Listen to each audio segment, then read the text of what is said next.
Shalom Bapak Ibu dan Saudara-saudara kekasih dalam nama Tuhan kita, Tuhan Yesus Kristus. Dan selamat Hari Paskah Buha-Buha Ijuk. Serta selamat bertemu kembali di YouTube saya, Pendeta Rudolf H. Pasaribu Channel. Dengan dan lewat channel ini, saya komit untuk senantiasa menyebarkan pengajaran firman Tuhan. Karena saya percaya berlandaskan Yesaya pasal 55 ayat 11 bahwa firman Tuhan yang saya dan saudara-saudara semua juga ikut sebar lewat apapun termasuk lewat video ini tidak akan kembali dengan sia-sia, tetapi akan bekerja sendiri lewat kuasa dan berkat urapan Roh Kudus.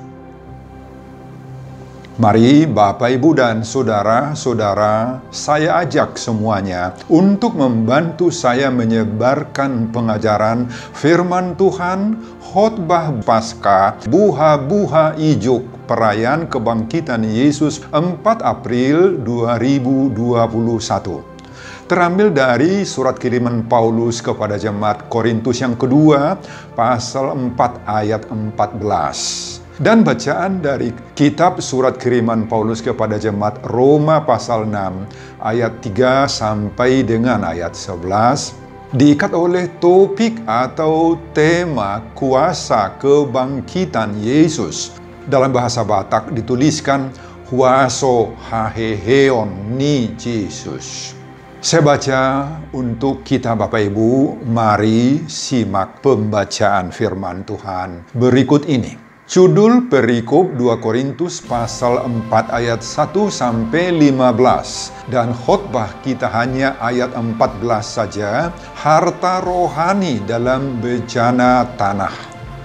Karena kami tahu bahwa Ia yang telah membangkitkan Tuhan Yesus akan membangkitkan kami juga bersama-sama dengan Yesus. Dan Ia akan menghadapkan kami bersama-sama dengan kamu kepada dirinya. Saudara, selamat Hari Paskah dan selamat merayakan hari kemenangan Tuhan kita Yesus Kristus atas kuasa dosa, iblis, dan kematian. Pada saat ini kita merayakan Paskah secara khusus di saat Buha-Buha Ijuk, atau yang di dalam bahasa Indonesia disebut dengan Paskah Subuh. Saudara, perayaan Paskah Buha-Buha Ijuk adalah suatu bahagian dari perayaan Paskah kebangkitan Tuhan Yesus Kristus yang boleh dikatakan agak langka karena tidak semua gereja-gereja melaksanakannya. Pada umumnya perayaan Paskah Buha-Buha Ijuk hanya dilaksanakan oleh gereja-gereja yang berlatar belakang suku Batak, baik yang masih bermukim di kampung halaman atau yang disebut Bona Pasugit, maupun oleh gereja-gereja atau jemaat Kristen yang ada di perantauan. Tradisi perayaan Paskah ini di saat Buha-Buha Ijuk pada umumnya merupakan ibadah perayaan Paskah memperingati kebangkitan Yesus Kristus yang awalnya harus berlangsung di pekuburan sendiri. Jemaat datang ke kuburan di saat Buha-Buha Ijuk untuk merayakan kebangkitan Tuhan Yesus. Hal ini mengingatkan kita kepada 3 orang perempuan, yakni Maria Magdalena, Maria Ibu Yakobus, dan Salome yang datang ke kuburan Yesus di saat pagi-pagi benar atau yang disebut dengan saat Buha-Buha Ijuk di hari yang ketiga sesudah penyaliban Yesus, sebagaimana Markus pasal 16 ayat 1 dan ayat 2. Hingga saat ini, tradisi melaksanakan ibadah Paskah Buha-Buha Ijuk yang berlangsung di kuburan masih terus dipertahankan oleh gereja-gereja, baik yang ada di Bona Pasugit atau kampung halaman ataupun di perantauan. Sebab bagi mereka tradisi ini sangat penting mendekatkan hati mereka akan peristiwa penting yang terjadi di saat kebangkitan Yesus. Meskipun sudah tidak lagi banyak yang melaksanakannya di kuburan. Namun, dalam perkembangan selanjutnya Bapak Ibu, maka pelaksanaan Paskah buah-buah ijuk ini di berbagai-bagai tempat sudah banyak yang bergeser. Bergeser kemana? Bukan lagi dilaksanakan di kuburan, tetapi sudah di dalam gereja masing-masing. Alasannya pada umumnya adalah soal teknis saja, karena situasi, kondisi, jarak tempat tinggal dengan kuburan, terutama di kota-kota besar, jauh. Selain melaksanakan ibadah Paskah subuh atau buah-buah ijuk, maka perayaan ini sering dilanjutkan dengan kegiatan mencari telur Paskah sebagai simbol atau lambang kelahiran baru. Seperti telur yang dierami dari dalam kegelapan telur itu, kemudian keluarlah hidup yang baru, seekor anak ayam. Kebangkitan Yesus dari kematian memberi hidup baru bagi orang-orang percaya. Saudara, apa artinya buah-buah ijuk? Istilah buah-buah ijuk adalah penyebutan waktu yang dikenal oleh orang Batak. Dalam tradisi bahasa Batak, satu hari terdiri dari 24 jam itu dikenal 16 penyebutan waktu secara khusus, yakni pukul 1 disebut Haroroni Panako, pukul 2 disebut Tahuak Manuk Parjolo, pukul 3 disebut Tahuak Manuk Paduahon, pukul 4 inilah yang disebut buah-buah ijuk. Pukul 5 dini hari atau pagi hari Andostorang disebut. Pukul 6 disebut Bicar Mataniari. Pukul 7 disebut Pangului. Pukul 12 siang disebut Hosniari. Pukul 13 disebut Gulingari. Pukul 18 disebut Mateari. Pukul 19 disebut Samon. Pukul 20 disebut Mangan. Pukul 21 disebut Tukap Hudon. Pukul 22 disebut Modom. Pukul 23 disebut Modom Nabagas. Dan pukul 24 disebut itu Tongaborngin. Jadi Bapak Ibu, pelaksanaan ibadah Paskah buah-buah ijuk adalah ibadah yang berlangsung di sekitar pukul 4 subuh atau dini hari. Baik di kuburan secara umum maupun di dalam gereja masing-masing. Khotbah kita di perayaan Paskah buah-buah ijuk terambil dari surat kiriman Paulus kedua kepada jemaat Korintus, pasal yang kedua, ayat 14, satu ayat saja. Tadi sudah saya baca, sekali lagi saya baca. Karena kami tahu bahwa Ia yang telah membangkitkan Tuhan Yesus akan membangkitkan kami juga bersama-sama dengan Yesus. Dan Ia akan menghadapkan kami bersama-sama dengan kamu kepada diri-Nya. Saudara, kebangkitan Tuhan Yesus Paskah merupakan suatu sukacita besar. Sada halalasni roha gulun doi. Bagi kita semua atau setiap orang percaya, setiap orang Kristen. Kenapa halalasni roha bulun?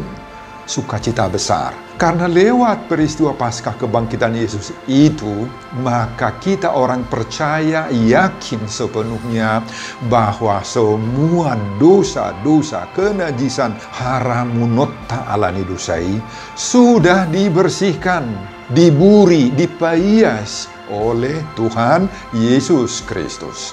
Lewat peristiwa kematian dan kebangkitan Yesus inilah kepada kita dimeteraikan kemenangan, keselamatan kehidupan yang kekal.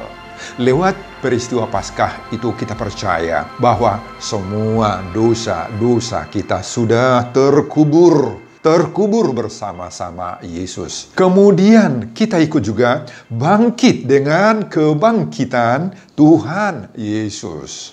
Jadi Paskah itulah yang mempersatukan kita dengan Kristus. Sehingga kita sama-sama mati bersama-sama kematian Kristus. Sama-sama bangkit bersama-sama dengan kebangkitan Kristus. Dan inilah juga yang ditekankan Paulus kepada jemaat di Roma, sebagaimana dalam epistel pembacaan kita, Pesta Buah-Buah Ijuk, Roma pasal 6 ayat 3 sampai ayat 11. Di sana Paulus mengatakan bahwa kita semua telah dibaptis dalam Kristus, telah dibaptis dalam kematiannya. Dengan demikian kita sudah dikuburkan bersama-sama dengan Dia oleh baptisan dalam kematian, supaya sama seperti Kristus telah dibangkitkan dari antara orang mati oleh kemuliaan Bapa, demikianlah juga kita akan hidup dalam hidup yang baru. Sebab jika kita telah menjadi satu dengan apa yang sama dengan kematiannya, kita juga akan menjadi satu dengan apa yang menjadi kebangkitannya. Karena itu kita tahu bahwa manusia lama kita telah turut itu disalibkan, supaya tubuh dosa kita hilang kuasanya. Jangan lagi kita menghambakan diri kita kepada dosa. Dan pada ayat 10 dikatakan, sebab kematiannya adalah kematian terhadap dosa satu kali dan untuk selama-lamanya.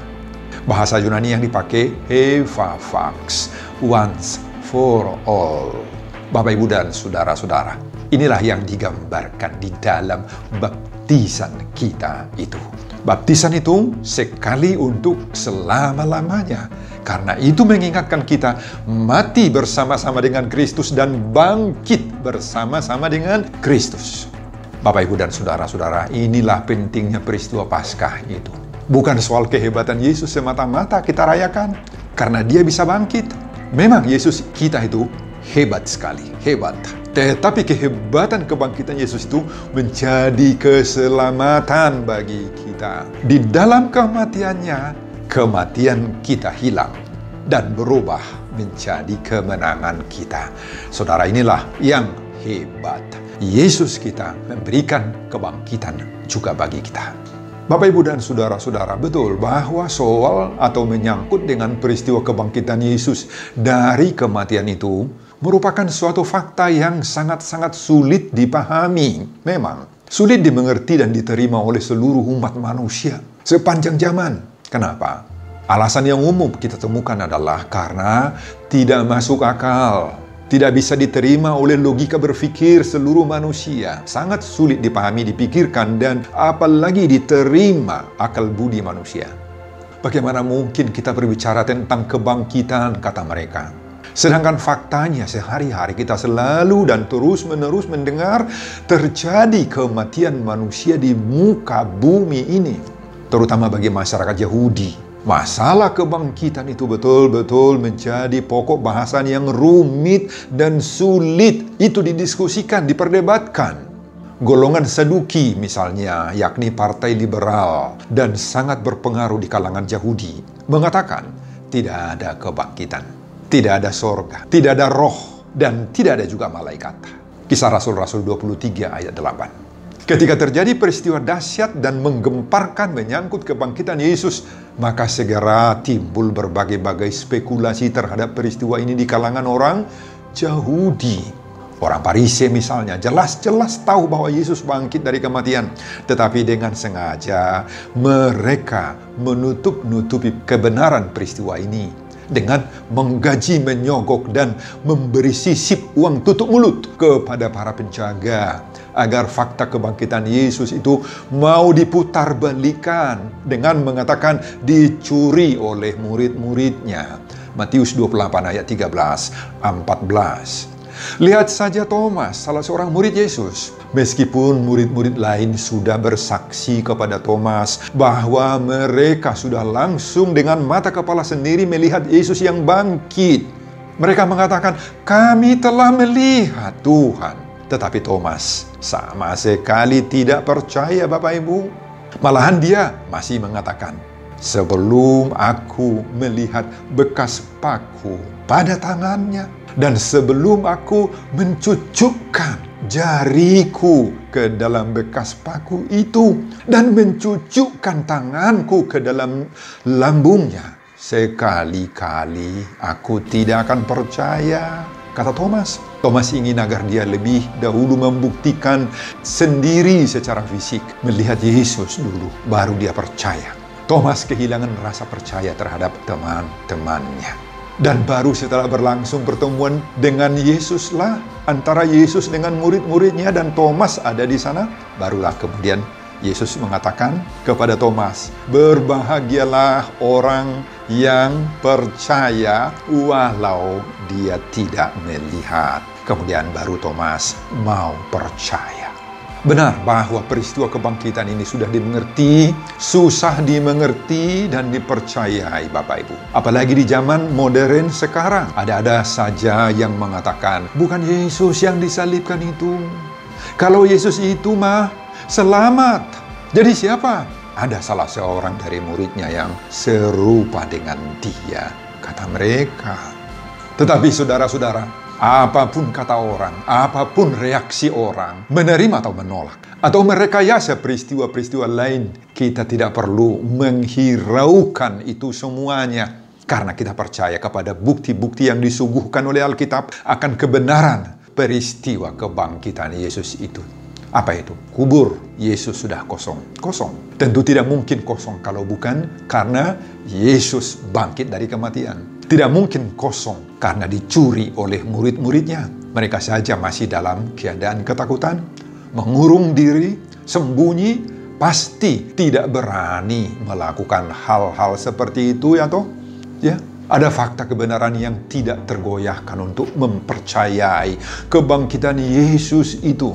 Apa? Yesus menampakkan dirinya 10 kali kepada murid-muridnya beberapa saat setelah peristiwa kebangkitan. Saudara, dalam ibadah buha-buha ijuk ini, dalam surat yang kedua kepada orang Korintus, Paulus memastikan bahwa Ia yang telah membangkitkan Tuhan Yesus akan membangkitkan kami juga bersama-sama dengan Yesus. 2 Korintus 4 ayat 14.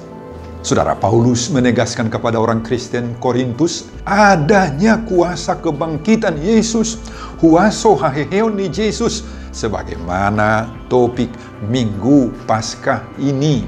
Kepastian seperti ini sangat penting bagi orang Korintus. Saat itu, Bapak, Ibu, dan saudara-saudara, kenapa? Apa yang dilihat oleh Paulus pada masyarakat Korintus saat itu dalam suratnya, baik di 1 Korintus maupun di 2 Korintus ini, orang Korintus itu, Bapak Ibu, rentan sekali, sulit menerima, ragu-ragu, apatis, dan tidak mau peduli. Sulit menerima tentang kebangkitan Yesus. Itu sebabnya pada ayat 14 khotbah buha-buha ijuk ini, Paulus melanjutkan lagi kalimat itu. Dan ia akan menghadapkan kami bersama-sama dengan kamu kepada dirinya, kepada Yesus. Nah, ini membuktikan bahwa Yesus benar-benar bangkit. Dan Paulus memastikan bahwa dia dan jemaat Korintus juga akan berhadapan muka dengan Yesus yang bangkit itu.